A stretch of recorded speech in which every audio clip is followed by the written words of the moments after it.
नमस्कार, स्वागत है आपका। आप देख रहे हैं कल की तैयारी। मैं हूं आपके साथ प्रशांत पांडे। एक ऐसा शो जहां पर एडवांस में हम कराते हैं आपकी विशेष तैयारी कल के बाजार की, ताकि आपको लेवल्स का ध्यान रहे। निफ्टी, बैंक निफ्टी, इसके अलावा तमाम जो अहम सेक्टर्स हैं उनमें क्या रणनीति आपकी होनी चाहिए, ये सब कुछ हमारे एक्सपर्ट के जरिए आपको जानने को मिलता है और इसके जरिए आपको आसानी होती है आने वाले बाजार की अहम रणनीति बनाने में या स्टॉक को ट्रैक करने में। यही नहीं, आपके सवालों का एक बड़ा हिस्सा हम शामिल करते हैं यूट्यूब पर। धड़ाधड़ आप अपने सवाल भेज सकते हैं यूट्यूब या शॉर्ट टर्म का या लॉन्ग टर्म का, जिसके जरिए हमारे एक्सपर्ट आपको बेहतर तरीके से राय दे देंगे।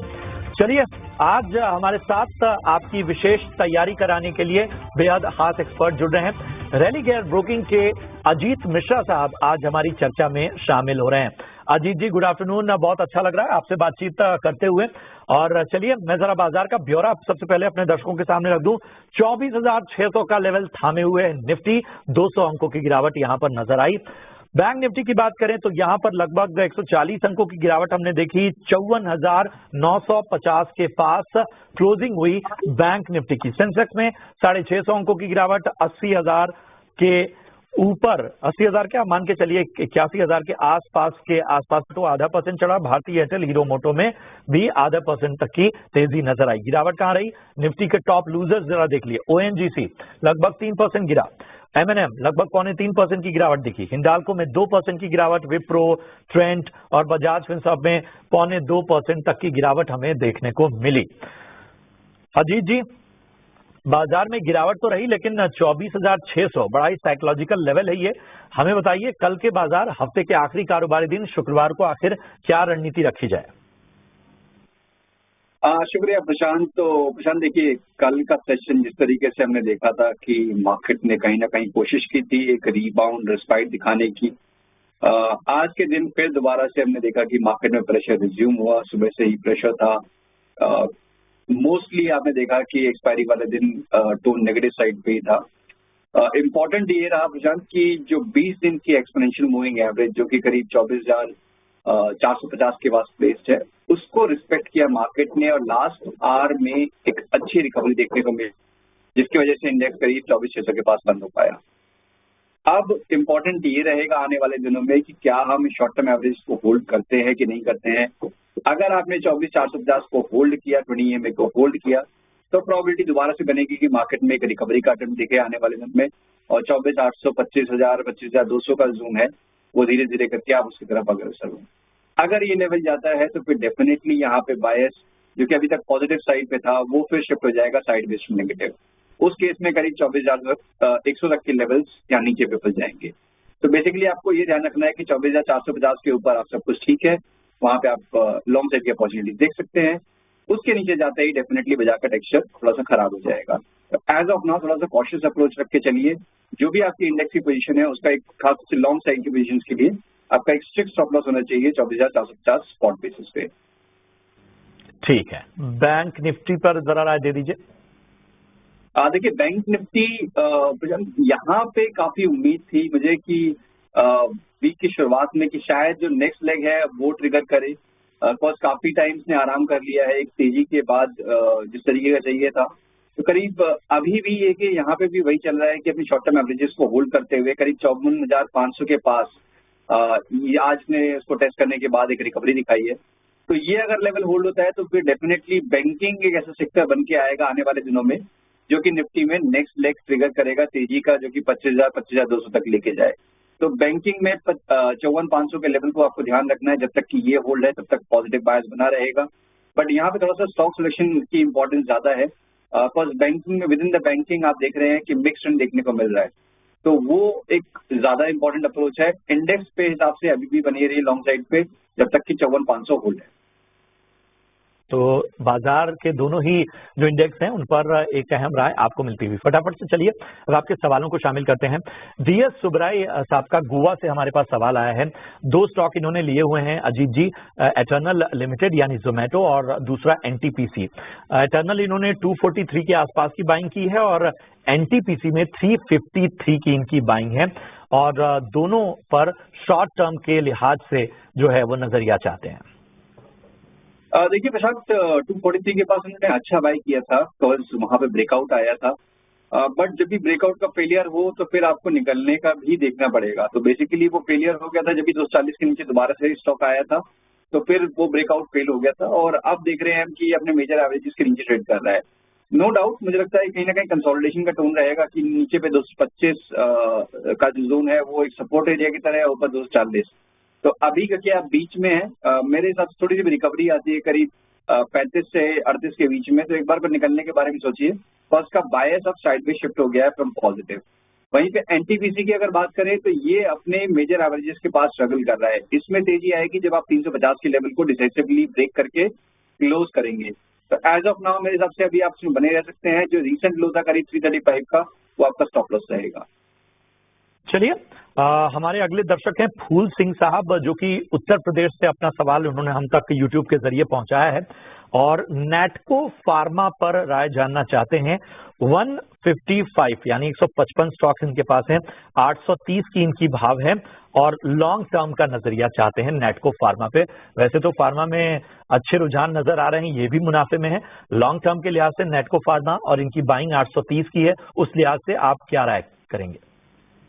बिल्कुल प्रशांत, देखिए फार्मा एज सेक्टर है तो वहाँ पे स्टेबिलिटी काफी ज्यादा अच्छी दिख रही है और हाल फिलहाल में हमने काफी स्ट्रॉन्ग ट्रैक्शन देखा है। नेटको फार्मा में सबसे अच्छी बात यह है कि इनकी बाइंग प्राइस काफी रीजनेबल है। तो इन्होंने जिस डिप पे बाय किया है, जो कि एक शार्प करेक्शन के बाद एक डिप देखने को मिला था, वहां पे इन्होंने बाय किया है और वहां से एक अच्छा डिसेंट प्रॉफिट देख रहे हैं।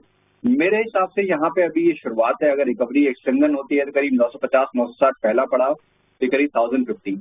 तो अगर इनकी लंबी अवधि का नजरिया डेफिनेटली इनको बने रहना चाहिए। अब जब तक कि ये 750 के लेवल के नीचे क्लोज नहीं करता है, तब तक इनको बने रहना चाहिए इस पोजीशन में। ग्रेजुअली इसमें देखिए 1100-1150 तक के लेवल्स भी देखने को मिल सकते हैं 6 to 9 मंथ्स में। ठीक है, तो यहाँ पर पॉजिटिव नजरिया और बने रहने की आपको सलाह। सतीश पाटिल साहब ने एक सवाल पूछा है और ये औरंगाबाद महाराष्ट्र के रहने वाले हैं अजीत जी। अडानी पावर में क्या इन लेवल्स पर बाइंग की जा सकती है? अडानी पावर पर राय जानना चाहते हैं और कह रहे हैं कि अभी जो लेवल है अडानी पावर का, इसमें क्या खरीदारी की जा सकती है? बताइए क्या राय बनती है? देखिए अडानी पावर मुझे स्टेबल लग रहा है, कंसिडरिंग कि जो पहला अटेम्प्ट था रिकवरी का पोस्ट मेजर एवरेजेस को रिक्लेम करने के बाद, वहां पे थोड़ा सा प्रॉफिट टेकिंग जरूर आया, बट डिक्लाइन के केस में इसने लॉन्ग टर्म एवरेजेस को ब्रेक नहीं किया और उन्हीं के ऊपर सस्टेन कर रहा है, उसी के ऊपर एक बेस फॉर्म करने की कोशिश कर रहा है। तो यहाँ पे मुझे लगता है कि एक अच्छा एक्यूमुलेशन टाइप का इंडिकेशन है और वो नेगेट होगा जबकि ये 535 के नीचे क्लोज होगा। तो आपका रिस्क टू रिवॉर्ड फेवरेबल है। मीन्स यहाँ पे आपको 15 रुपए 20 रुपए करीब जाने के लिए है, ऊपर पे करीब 620, तो ऑलमोस्ट 1:3 का रेशियो है। तो डेफिनेटली आप कंसिडर कर सकते हैं 535 के स्टॉप लॉस के साथ। ठीक है, अगला सवाल रोशन छेत्री का है, सिक्किम से इन्होंने अपना सवाल हम तक पहुंचाया है और एस्ट्रल इन्होंने बाई किया हुआ है 1669 1669 की इनकी बाइंग है। नुकसान यहां पर झेल रहे हैं, लॉन्ग टर्म का नजरिया है, बताइए क्या करना चाहिए? देखिए काफी बड़ी गिरावट झेलने के बाद अब एस्ट्रल में एक शॉर्ट टर्म रिवर्सल देखने को मिल रहा है। प्राइस वॉल्यूम दोनों ही बहुत कंडीसिव हैं। आई नॉट बी सरप्राइज कि ये एक बार को नियर टर्म में करीब 570 580 जहाँ पे कि लॉन्ग टर्म एवरेजेस प्लेस्ड है, वो एरिया पहले टेस्ट करेगा, उसके बाद इसमें थोड़ा सा पॉज कंसोलिडेशन हो सकता है। 1600 ऊपर तक की बाइंग है। अगर आपने बहुत लंबे समय के लिए अगर रख रखा है, मेरे हिसाब से वहां पे आपको 1400 पे स्टॉप लॉस ले आना चाहिए, जब भी आप 1580 के पास आ जाएंगे। कि उसके नीचे जाना फिर दोबारा से ट्रेंड रिवर्सल जो निगेट होने के चांसेस हो जाएंगे और 1600 के ऊपर तो डेफिनेटली स्टेबिलिटी आ जाएगी। फिर 1850 1900 कुछ भी लेवल्स आपको आने वाले टाइम में देखने को मिल सकते हैं। तो बने रहने की राय होगी 1400 के क्लोजिंग स्टॉप लॉस के साथ। ठीक है, चलिए अगला सवाल अमित सिंह का लेते हैं। एसबीआई पर राय जानना चाहते हैं। 794 794 की इनकी खरीदारी है, पूछ रहे हैं कि अब क्या करना चाहिए? अजीत जी। देखिए अमित जी, मैं भी वही वेट कर रहा हूँ कि एसबीआई में मूव कब आएगा। बिकॉज जिस तरीके से हमने देखा कि बीच में पीएसयू बैंक में काफी अच्छा मूव आया, चाहे वो कैनरा बैंक हो, यूनियन बैंक हो, महाराष्ट्र बैंक, तो यहाँ थोड़ा सा मेरे को लगता है कि साइडलाइंस पे, क्योंकि एक तो वेटेज है इसकी, थोड़ा साइडलाइंस पे बैठा हुआ है स्टॉक और मुझे लगता है कहीं ना कहीं एक्यूमुलेशन के इंडिकेशन काफी ज्यादा है। तो डेफिनेटली पॉजिटिव साइड की अप्रोच आपको मेंटेन करके रखनी चाहिए। यहाँ पे आप फ्रेश बाय भी कर सकते हैं, जो कंसिडर करना चाहते हैं कि एसबीआई अगर बाय करना है कि नहीं, तो डेफिनेटली आप कंसिडर कर सकते हैं। 770 ये आपका एक स्टॉप लॉस रहेगा। जब तक इसके ऊपर होल्ड हो रहे हैं तब तक पॉजिटिव टोन बना रहेगा। नेक्स्ट लेग में करिए 820 से लेकर 840 तक के पोटेंशियल टारगेट्स हो सकते हैं। ठीक है, तो 770 के स्टॉप लॉस के साथ अब बने रहिए, 820 और ऊपर के लक्ष्य हासिल हो सकते हैं। सुनीता पाटिल का सवाल लेते हैं, कोचीन शिपयार्ड पे ये राय जानना चाहती हैं और 1750 इनकी खरीदारी का अभाव है। ये भी जानना चाहती हैं कि यहाँ से अब क्या करना चाहिए। अजीत जी, डिफेंस शेयरों में एक दम दिखा, फैक्टर्स हम सभी को पता हैं। यहाँ भी इनको मुनाफा हो रहा है, 1700 के ऊपर की इनकी बाइंग है, बताइए। बिल्कुल, देखिए यहाँ प्रशांत काफी स्ट्रॉन्ग मूव के बाद थोड़ा बहुत फिजल आउट हुआ था, अभी प्रॉफिट टेकिंग आई थी और बड़ा अच्छी चीज ये हुई कि जो कि इंपॉर्टेंट सपोर्ट थे उसको होल्ड करते हुए इसमें दोबारा से रिकवरी दिखाई है। तो मेरा यही रिकमेंडेशन रहती है अपने क्लाइंट्स को भी कि जब आप मोमेंटम चेज कर रहे हो तो आपके स्टॉप लॉसेस भी बहुत स्ट्रिक्ट होने चाहिए। तो एक अच्छा मूव करीब 2200 तक ये स्टॉक गया था, उसके बाद अब दोबारा से 1800 से आके फिर एक रिकवरी दिखा रहा है। एटलीस्ट इस टाइम पे डेफिनेटली आपको एक स्टॉप लॉस जरूर मेंटेन करना चाहिए। तो मेरे हिसाब से 1800 का एक स्टॉप लॉस आप मेंटेन करिए, आपकी बाइंग प्राइस से ऊपर है तो वो कंफर्ट है। ग्रेजुअली इसमें 2150 से लेकर 2200 का जोन दोबारा आता है और आपकी अप्रोच शॉर्ट टर्म की है, डेफिनेटली वहां पे आप एक बार प्रॉफिट बुक कर सकते हैं। ठीक है, तो इंतजार कीजिए 2100-2200 तक के लेवल के आने का और वहां से मुनाफा वसूली करने की सलाह। शाकिब खान का सवाल लेते हैं महाराष्ट्र से, गुजरात गैस पे राय जानना चाहते हैं और इन्होंने 474 के भाव से खरीदा हुआ है, 103 शेयर इनके पास हैं, फिलहाल हल्के नुकसान में है। बताइए क्या करना चाहिए खास तौर पे गुजरात गैस में। देखिए शाकिब, मेरे हिसाब से आपको निकल जाना चाहिए बिकॉज आपने स्टॉक ठीक चुना बट कहीं ना कहीं प्राइस थोड़े से वो गड़बड़ हो गए बिकॉज लॉन्ग टर्म एवरेज का जहां पर रेजिस्टेंस था करीब 680 का, उसी प्राइस के आसपास आपने बाय कर लिया और वहां से प्रॉफिट टेकिंग आ रही है। मेरे हिसाब से डिक्लाइन अभी बढ़ा नहीं है, वो डिक्लाइन बढ़ सकता है अगर इसने 450 के लेवल्स को ब्रेक किया तो प्रॉब्ली 440 और शायद उससे भी नीचे के लेवल्स आपको देखने को मिल सकते हैं।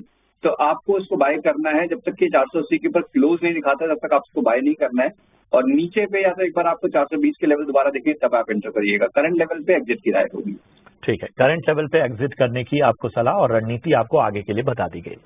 शिवांगी सिन्हा का सवाल लेते हैं और इन्होंने 100 शेयर लिए हुए हैं इंटर ग्लोब एविएशन यानी इंडिगो के और इनकी बाइंग प्राइस है 5592 और फिलहाल नुकसान में है। एविएशन सेक्टर में चुनौतियां जो हैं वो अलग तरह की हैं और इन सब के बीच में हाल फिलहाल की घटनाओं ने भी बहुत कुछ टेंट लगाया है। अजीत जी, इनकी बाइंग प्राइस 5500 के ऊपर है, लगभग 5600 मान के चलिए, क्या करना चाहिए इंटर ग्लोब एविएशन में? बिल्कुल, देखिए हाल फिलहाल की बाइंग है प्रशांत अपने रिकॉर्ड हाइस के पास स्टॉक ट्रेड कर रहा है तो काफी नजदीक है उन लेवल्स के। बट क्योंकि रिकॉर्ड हाइस के पास है तो देखिए रिस्क जरूर रहता है कि अगर प्रॉफिट टेकिंग आएगी तो इसी के लिए मैं हमेशा ये रिकमेंड करता हूँ कि जब भी आप ट्रेड करें तो डेफिनेटली एक स्टॉप लॉस जरूर मेंटेन करके रखें। अभी के लिए मुझे लगता है कि जो गैप वाला एरिया है करीब 5100 से लेकर 5200 की रेंज वो मेजर सपोर्ट है। तो अगर आप कंफर्टेबल हैं उतने नीचे के डीपर स्टॉप लॉसेस के तभी आप इसको कंसिडर करिए होल्ड करने के लिए, अदरवाइज एक बार यहाँ पे एग्जिट करिए। बस कंसोलिडेशन के चांसेस ज्यादा है। एक डिसाइसिव मूव तभी आएगा जब 5600 के ऊपर एक क्लोज आएगा, तो वो चांसेस अभी थोड़े से मुझे डाइसी लग रहे हैं। बट अभी के लिए बेटर रहेगा कि एक बार एग्जिट कर लें। के लिए आपको एग्जिट करने की सलाह मिलती हुई। चलिए, इतने ही सवालों को हम शामिल कर पाएंगे, लेकिन एक बार फिर से आपको बता दें YouTube पर आप अपने सवाल पोस्ट कीजिए। आज जो आप सवाल पूछ रहे हैं YouTube पर उसके जवाब कल के शो में दिए जाएंगे और कल भी हम आपके लिए शो लेकर आएंगे। चलिए, इन सबके बीच में बढ़ते हैं अपने खास सेगमेंट VIP शेयर्स की ओर।